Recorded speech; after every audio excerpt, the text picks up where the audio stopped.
nós vamos dar continuidade ao que nós estamos estudando sobre o Brasil. Ou seja, nós paramos, você lembra? Lá no Grito da Independência, em 7 de setembro de 1822, e nós vamos nessa videoaula até a crise do Primeiro Reinado. Primeiramente, nós precisamos desmistificar a ideia de que o processo de independência e o reconhecimento dele se deu de forma instantânea, e outra, que ele se deu de maneira pacífica. Ou seja, nós precisamos perceber que houveram-se vários conflitos internos decorrentes da independência do Brasil. E outra, que esse reconhecimento não aconteceu assim de uma hora para outra. O fato do Brasil ter se proclamado independente, isso não significa uma aceitação imediata. Vamos ver como isso vai acontecer. Os ingleses, eles tinham um interesse muito grande na independência do Brasil. Por quê? Porque o comércio entre a Inglaterra e o Brasil, ele estava intenso. Não sei se você lembra dos acordos, feitos em 1810, inclusive por Dom João VI. Então a Inglaterra, ela era mediadora entre o Brasil e Portugal. Mas para que ela auxiliasse o Brasil nesse processo de reconhecimento de independência, ela exigiu o fim do tráfico negreiro.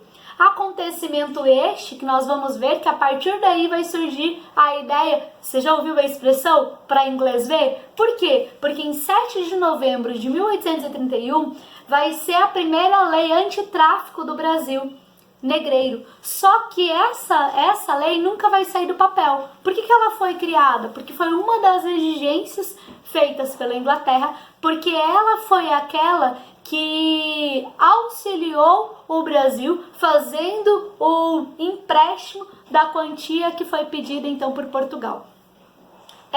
Os Estados Unidos na América, ele reconheceu a independência do Brasil em 1825, por quê? Por conta justamente da doutrina Monroe, nós vimos América para os americanos, vimos isso na formação dos países latino-americanos, o que era essa doutrina, mas a Inglaterra só reconheceu a independência do Brasil em 1827, ok?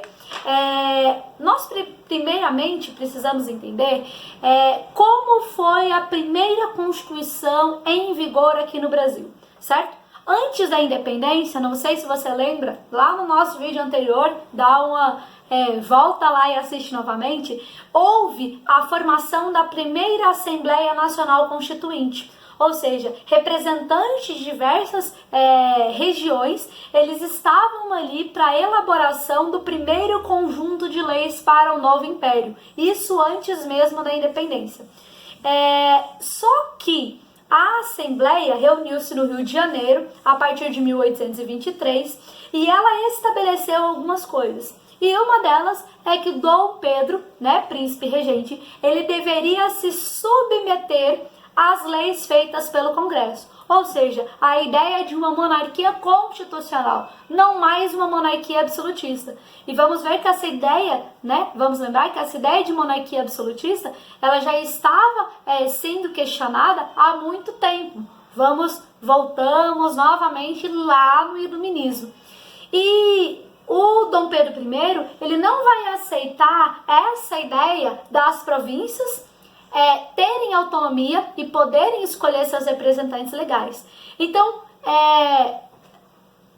essas medidas, elas desagradaram Dom Pedro e ele ordenou o fechamento da Assembleia. Por quê? Porque ele não aceitava a diminuição da sua autoridade.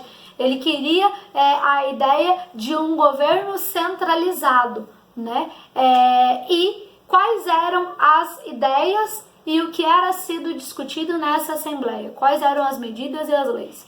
Primeiro era a ideia do voto censitário. O que é isso? O voto censitário é que ele seria estabelecido baseado pela renda. Ou seja, a partir de uma quantidade X de remuneração, as pessoas poderiam se candidatar a cargos, a participar da política, certo?